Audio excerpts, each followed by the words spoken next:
There comes a stage in a project car's life where it starts to look less like a pile of random parts scattered about the place and more like a car again.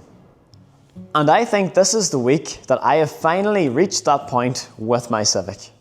The back end is pretty much all back together now. We've got the bumper, the tail lights, the boot lid, the spoiler all on and fitted properly. Everything sits absolutely perfect, and all the little bits and pieces that nobody ever notices are all back in. Doesn't sound like much, but this is the stuff that takes forever. But the biggest thing, it starts. And more importantly, it actually runs by itself now. Considering just how much wiring, engine work and messing about at stupid bits and pieces that we've had to go through to get this car to this point, hearing it start and run by itself is honestly such a relief.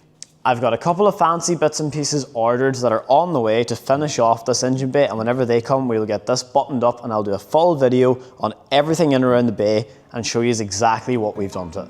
We have also finally got the tyres fitted to our brand new alloys, and they look gorgeous. Seeing these up against the car has made me so eager to get this thing finished.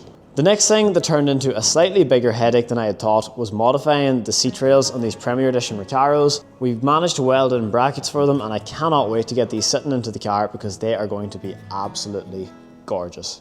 Apart from that then, it's just been loads of little annoying jobs such as running wires, tidying up wiring looms, putting bolts in really awkward places that I forgot about, finding where I left loads of missing stuff. You know, the jobs that don't make for really interesting videos but somehow still end up taking a full evening of my time. You know, it's actually crazy looking at it now because not that long ago this thing was a gold shell that was completely stripped apart, and now it really feels like we're getting close. And you know, there is still a lot to do, but for the first time in a very long time, I can finally picture myself driving this car.